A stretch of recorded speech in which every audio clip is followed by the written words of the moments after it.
प्रिय शिव भक्तों, क्या आप भी दीर्घायु होना चाहते हैं, अपने जीवन में स्वस्थ और मस्त रहना चाहते हैं?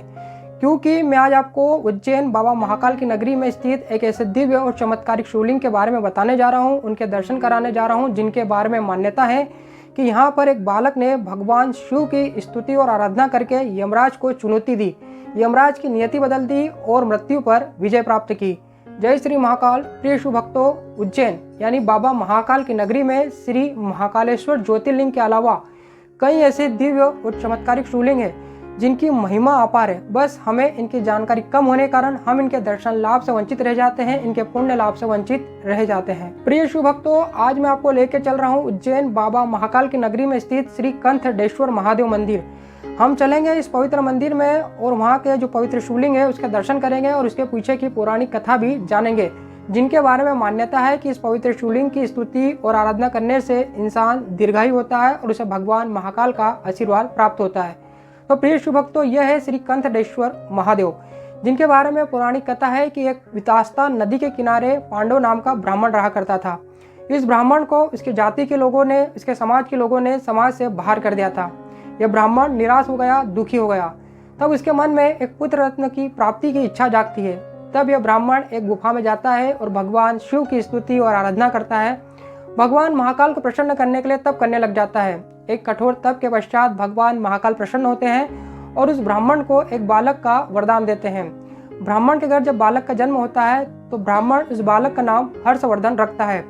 हर्षवर्धन बड़ा होने लगता है तो ब्राह्मण उसके संस्कार कराने लग जाता है। इसी में वो उसका जनेऊ संस्कार कराता है और आसपास के सभी ऋषि मुनियों को बुलाता है कि ऋषि मुनि आकर हर्षवर्धन को आशीर्वाद देंगे और उसे दीर्घायु का आशीर्वाद मिलेगा। लेकिन जनेऊ संस्कार में आए हुए ऋषि मुनि उस बालक हर्षवर्धन को दीर्घायु होने का आशीर्वाद नहीं देते और चले जाते। तब ब्राह्मण आश्चर्य में पड़ जाता है, दुखी हो जाता है कि जो पुत्र मुझे भगवान शिव महाकाल की कृपा से प्राप्त हुआ है, ये ऋषि मुनि उसे दीर्घायु का आशीर्वाद नहीं दिया। ये बच्चा कैसे अल्पायु हो सकता है जिसे स्वयं भगवान महाकाल ने मुझे दिया है। इस प्रकार से ब्राह्मण दुखी होकर विलाप करने लग जाता है। तब प्रिय शिव भक्तों, बालक हर्षवर्धन अपने पिता को आश्वासन देता है कि पिताजी आप चिंतित मत होइए, क्योंकि मैं स्वयं तो भगवान महाकाल का आशीर्वाद हूँ, तो मैं कैसे अल्पायु हो सकता हूँ।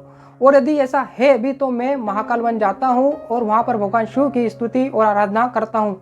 बालक हर्षवर्धन अपने पिता से आशीर्वाद लेकर महाकाल वन में आ जाता है और महाकाल वन में इस पवित्र शिवलिंग के पास प्रिय शिव भक्तों, जिनके क्या दर्शन कर रहे हैं, श्री कंथडेश्वर महादेव, यहाँ पर आकर वो बालक भगवान शिव की स्तुति आराधना करने लग जाता है और एक कठोर तप के बाद भगवान महाकाल को प्रसन्न कर लेता है।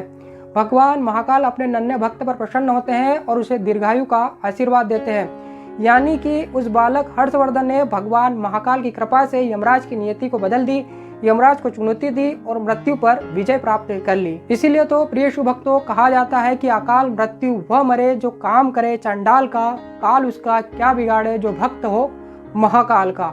यानी बाबा भोले की कृपा आप पर हो तो दुनिया की कोई भी शक्ति आपका बाल भी बाका नहीं कर सकती। और बालक हर्षवर्धन और श्री कंथडेश्वर महादेव की कथा भी हमें विश्वास दिलाती है कि महादेव अपने भक्तों का साथ कभी भी नहीं छोड़ते हैं। तो प्रिय शिव भक्तों, जब भी आप उज्जैन आए तो श्री महाकालेश्वर ज्योतिर्लिंग के दर्शन करने के बाद आप सिद्धवत घाट आइए, उसके सामने ही श्री कंथडेश्वर महादेव मंदिर स्थित है। इनके दर्शन करिए और दीर्घायु का आशीर्वाद आप प्राप्त कर सकते हैं। जय श्री महाकाल।